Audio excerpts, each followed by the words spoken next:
When I awoke in the medbay on the human ship Athena, the first thing I saw was his face. Rugged yet kind, with a warmth in his blue eyes I had never encountered before in any species, let alone these strange new bipeds called humans. Little did I know then how that human soldier, Lieutenant Connor Jensen, would change the course of my life in ways I could never have imagined, after everyone else had given up on me. But I'm getting ahead of myself. Let me start at the beginning. My name is Afira, and I was a scout for the Deloni Defense Forces on the small, dusty mining outpost of Pyros 5. Our mission was to protect the valuable mineral deposits from raiders and rival factions. But really, for a young soldier like me, it was just a boring posting in the middle of nowhere. That is, until the krill invaded. The krill were a vicious insectoid species, all sharp angles and cold, unflinching malevolence. They attacked without warning, swarming over the outpost defenses and slaughtering anyone in their path. I watched in horror as they tore apart my squad mates, ripping through armor and flesh with their razor-sharp talons. Frozen with fear, I barely managed to grab my rifle and take cover behind some mining equipment. My hands shook as I fired wildly into the mass of swarming bodies, each shot seeming to only enrage them further.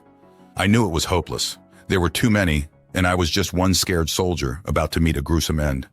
A talon slashed across my abdomen and I collapsed, bright green blood pouring from the wound. As my vision began to fade, I thought I glimpsed strange craft descending from the sky, spewing fire at the krill. Then everything went black. I thought that was the end. Just another forgotten casualty in an uncaring galaxy. But fate, it seems, had other plans. I awoke with a gasp, instinctively reaching for my wound, but found it covered in strange white dressings. Blinking against the harsh light, my eyes struggled to focus on my new surroundings.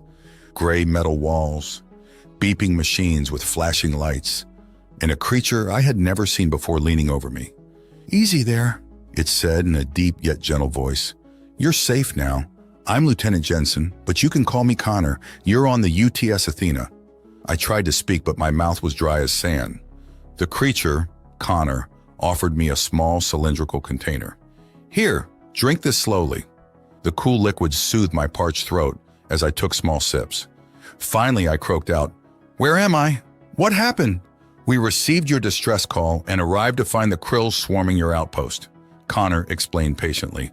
"I'm afraid there were few survivors, but we did manage to rescue you and a handful of others before finishing off those bugs." Survivors. My squad. A pang of grief hit me as I remembered their terrible fates. And yet I had somehow been spared, saved by these strange beings.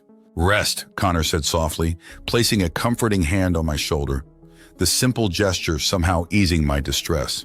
"You're still healing from your injuries. The Athena has some of the best medical facilities in the galaxy. We'll get you back on your feet." I had so many more questions, but exhaustion suddenly washed over me. I managed a small nod before slipping back into a dreamless sleep, feeling strangely safe in the presence of this alien soldier who radiated calm and compassion. Over the next several days, I remained in the medical bay, slowly regaining my strength. The human doctors tended to my wound with technology far beyond anything I had ever seen. Dermal regenerators, cellular enhancers, nanosutures. To my people, an injury like mine would have been a death sentence, or at best a permanent maiming. But these humans spoke of having me combat-ready again in mere weeks. I also learned more about my rescuers in the ship on which I now resided. The Athena was a United Terran ship, part of the peacekeeping and humanitarian armada of the Galactic Concordance. Her crew was primarily human, a relatively new species on the galactic stage, but one quickly gaining a reputation for their advanced technology, unyielding bravery, and puzzling tendency to help those in need, even at great cost to themselves. It was Lieutenant Connor Jensen who I interacted with most as I recovered.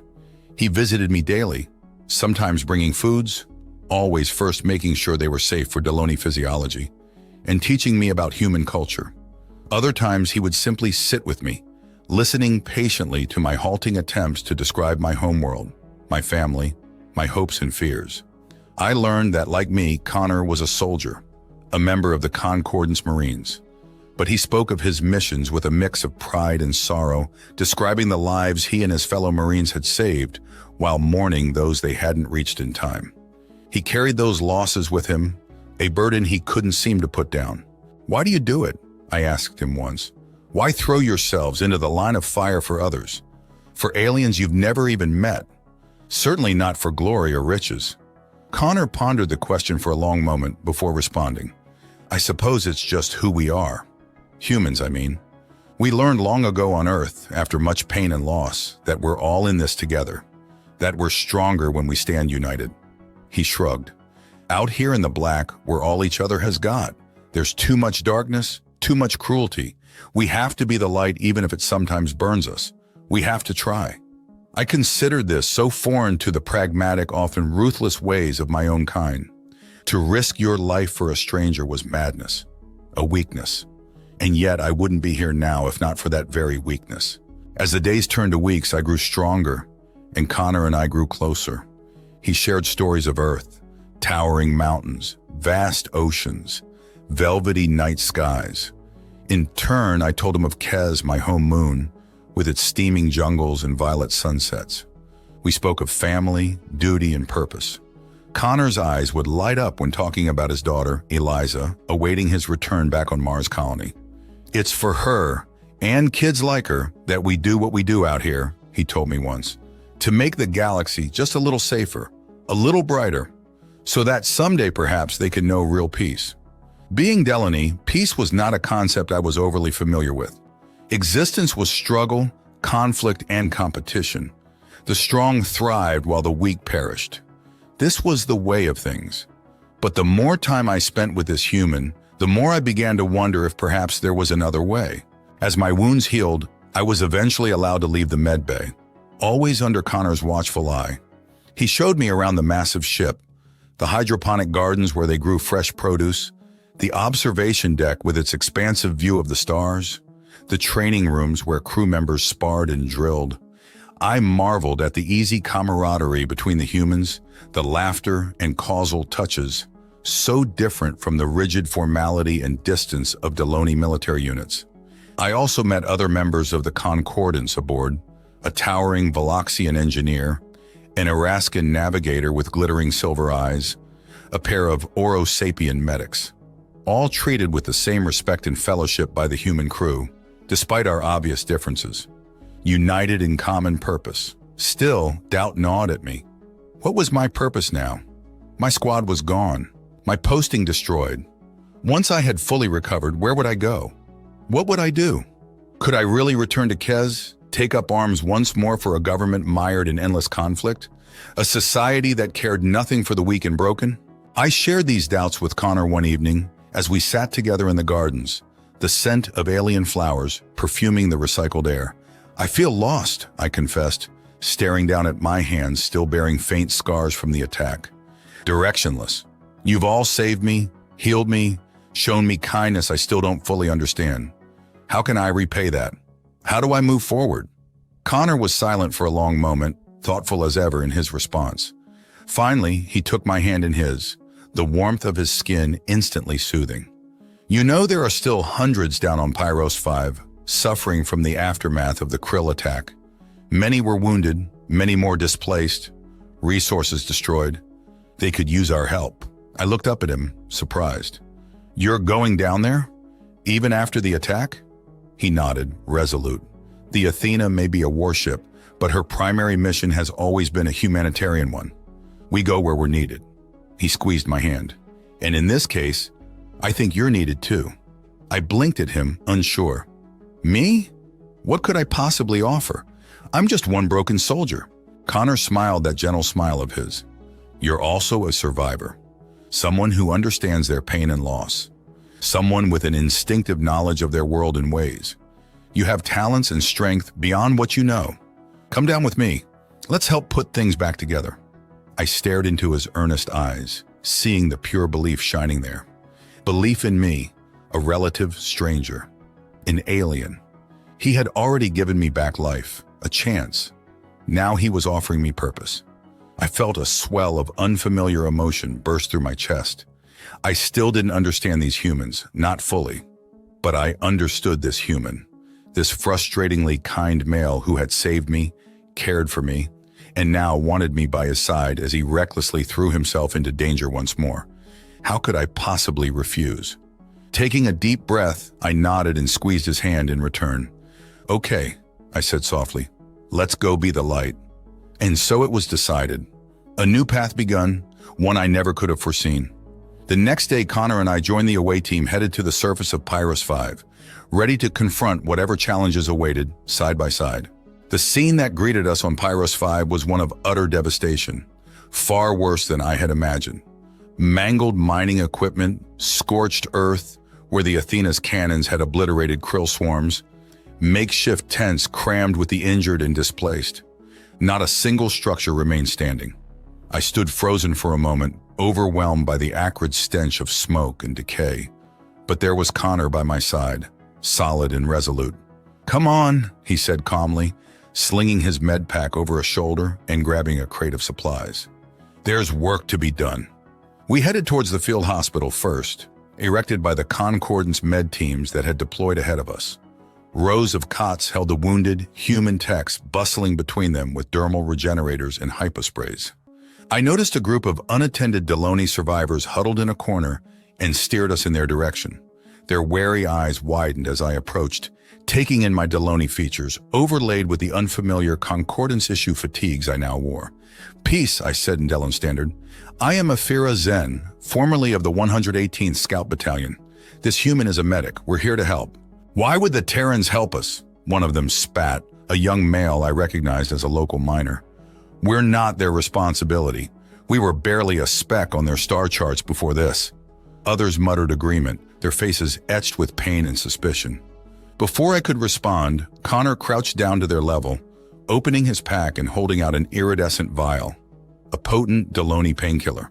"You're right," he said evenly, the translation device on his collar rendering his words in perfect Delon Standard. "We're not here out of obligation or politics. We're here because you're hurting, and we have the means to ease that hurt. That's all the reason we need." The miner stared at him for a long moment, evaluating. Finally, he reached out to accept the vial, and Connor began gently rolling up the miner's shredded sleeve to treat his lacerations. The others watched tensely, some wincing in shared pain, but none shrank away when their turns came. And so it went. We moved amongst the survivors, Connor providing swift and expert care while I translated and soothed with familiar phrases. Some we visited in their crowded tents, treating illness and dehydration from poor sanitation. Others we assisted in the grim work of burying their dead, offering small words of comfort as they keened their grief to violet skies. We coordinated food and supply distribution from the Athena's cargo hold, ensuring the rations were familiar and palatable to Delony tastes. Everywhere we went, I saw the initial distrust and resentment in my people's eyes gradually fade away, replaced by tentative gratitude, even wonder, as they witnessed the tireless dedication of Connor and his fellow humans, expecting no payment or praise in return. It was a perspective shift, realizing that compassion and unity could be strengths in their own right. It wasn't always easy. There were moments of frustration, of helplessness in the face of so much loss. One dawn, after a sleepless night tending to a child's horrific burns, I found Connor on the outskirts of the encampment, head bowed and shoulders slumped with exhaustion. "Hey," I said softly, coming to stand beside him. "You okay?" He glanced over at me, managing a rueful smile. "Just thinking, wishing we could have gotten here sooner, that we could do more." I nodded slowly. Those same thoughts had plagued me as well. The Delony prided ourselves on our strong defenses, and yet our outpost had fallen so swiftly. How many more might we have saved with the Terrans' advanced weaponry, their indomitable spirit? But wishes changed nothing. "We're doing everything we can," I reminded him. "You taught me that. And look at what we've already accomplished here in mere days. My people are not quick to trust, but you've shown them a new way. Hope where there was none before." Some of the tension eased from Connor's posture as he digested my words. "I suppose you're right," he admitted. "I guess I just can't help but feel the weight of it all sometimes. Eliza would probably tell me I'm being too hard on myself again." "She sounds wise, your Eliza," I teased lightly. "You should listen to her more." "Brat," he retorted with a chuckle, bumping his shoulder against mine. The casual contact sent a pleasant shiver up my spine. These moments with Connor, the easy banter and physical closeness, felt more right than anything I had known, natural as breathing. We lapsed into comfortable silence for a while, watching Pyros Phi's twin moons creep towards the horizon, the hushed murmur of the waking camp behind us. Finally, Connor turned to face me fully, his expression unreadable. "What will you do when our work here is done?" he asked quietly. "Have you given any thought to that?" I hesitated, an icy tendril of uncertainty curling in my gut. In truth, I had been avoiding that very question. The Athena and her crew had begun to feel like home. Connor had begun to feel like something else entirely. "I'm not sure," I admitted, hating the small tremble in my voice. "Return to Kess, I suppose, make my report to command." But the words felt hollow, the thought of leaving now almost physically painful. Connor held my gaze, searching.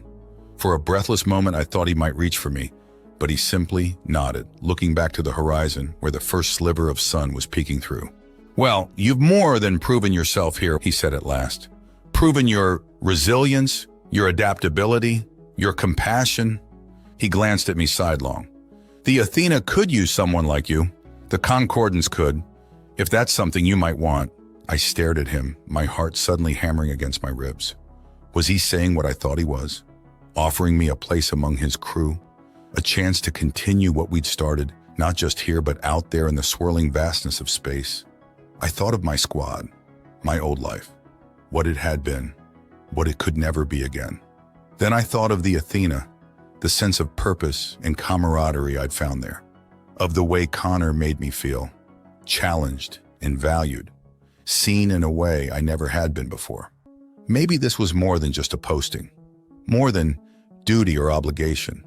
Maybe this was the beginning of everything. I took a shaky breath and squared my shoulders, meeting Connor's azure gaze with a determined one of my own. "Yes," I said firmly, "I want that. I want to stay on the Athena, with you, with the crew." The grin that broke across Connor's face was blinding, transformative. I felt an answering smile tug at my own lips, giddy elation bubbling up from some secret well within me. This was right. This was where I belonged. "Well, all right then," Connor said, his voice warm with barely contained delight. "Let's make it official." He reached out to clasp my shoulder, the touch searing even through the layers of my uniform. "Welcome aboard, Ephrazen, ensign of the Galactic Concordance." The days that followed passed in a whirlwind of activity. The grueling work hardly seemed to matter anymore. I had a future now, one I had chosen for myself, one filled with purpose and promise. We finished our relief efforts on Pyros 5, the survivors now safe and provisioned for the long process of rebuilding. I bid farewell to those I had come to know, assuring them that the Athena would check in, that they would not be forgotten. Upon returning to the ship, I was granted official quarters and began intensive training to integrate with the crew. Connor, unsurprisingly, took a lead role in my education, guiding me through Terran customs and protocols, helping me refine my translation implant, and challenging me in combat exercises when he learned of my scouting specialties. "Never go easy on me," I told him once, panting and sweat-streaked after a particularly brutal sparring session. "I may be new to your ways, but I'm no fragile flower." Connor laughed, reaching down to haul me to my feet. "Noted," he said wryly. "I'll remember that next time you're cursing my name from the mats." As I found my footing amongst the Athena's diverse crew, I couldn't help but marvel at the easy acceptance and respect I was afforded, so different from the rigid hierarchy of Deloni units. Here I was valued not just for my skills, but for my unique perspective and experiences. Yaris, the Veloxian engineer, eagerly sought my thoughts on modifying the ship's shielding to better withstand krill plasma blasts. Nera, the Erascan navigator, patiently explained the intricacies of voidfold calculations used for warp jumps, fascinated by the Deloni methods I had learned. And in the medbay, I shared what I knew of Deloni physiology and field medicine with the Orosapien doctors, learning their advanced techniques in turn. It was a dance of cultures and ideas, a synergy that only enriched us all. And through it all, Connor remained my anchor, my guide, and my most dedicated advocate. We fell into an easy rhythm, working and training together, sharing meals in the galley, and often ending our shifts stargazing on the observation deck, trading stories of our worlds. Sometimes he spoke of his daughter, and the wistful longing in his voice made my heart ache. I knew he missed her fiercely. She would love you, you know, he said one evening as we watched a vibrant nebula drift past the view screen. Eliza, she's fascinated by other species, always begging me for stories of our missions. He slanted me a smile. Meeting her very own Deloney warrior would probably make her whole year. I ducked my head, warmth flooding my cheeks at the thought. I would be honored to meet her someday, I murmured, if you think she wouldn't mind a visit from her father's alien partner. The words crackled on my tongue, daring and new. Connor stilled, his eyes widening a fraction. Partner, he echoed softly. Is that what we are? I swallowed hard, holding his gaze. Isn't it? Unless my feelings are one-sided. The mere thought made me want to curl in on myself like a withered leaf. No, Connor breathed, catching my hand and pulling me closer. Not one-sided, never that. His other hand came up to cup my cheek, rough palm, infinitely gentle. He rested his forehead against mine, the gesture achingly intimate. Ephira, you have become, essential to me. I didn't expect this. Never thought I could feel this way again. But you make me want to try. My breath hitched, my pulse thundering in my ears. I reached up to brush my fingers wonderingly over the pale stubble along his jaw. Connor, I whispered, I want this too. Want you. Whatever comes. He made a rough sound, almost a growl, and then his lips were on mine, hot and insistent. I gasped into the kiss, my hands fisting in the front of his uniform, as he hauled me flush against him. The taste of him was intoxicating, addictive. I lost myself to the heat of his mouth, the slide of his tongue against my own. Nothing had ever felt more right. We lost track of time, wrapped up in each other, trading lazy kisses and murmured words of affection. It was only the chirp of Connor's communicator that finally broke us apart, flushed and breathless. Connor here, he answered, voice still gravelly. His arm stayed firmly around my waist. Lieutenant, came Captain Halver's clipped tones, we've just received a distress call from a civilian transport near the Sivan asteroid belt. Possible Krill raider activity. I need you to assemble a tactical team for intercept and potential rescue ops. Connor and I locked eyes, adrenaline already humming through my veins. Understood, Captain, he replied. Ensign Zen and I will be in the hangar in 10. Connor out. As we hurried to gather our gear, I couldn't help the fierce grin stretching my face. This was who we were, Connor and I. Guardians, protectors. No matter the danger, no matter the odds, we would be the light in the darkness, the hope for the hopeless. Together, always. For as long as the stars burned bright. And I knew with bone-deep certainty that I had finally found my true path, my purpose. With this crew, with this remarkable human by my side, I was home.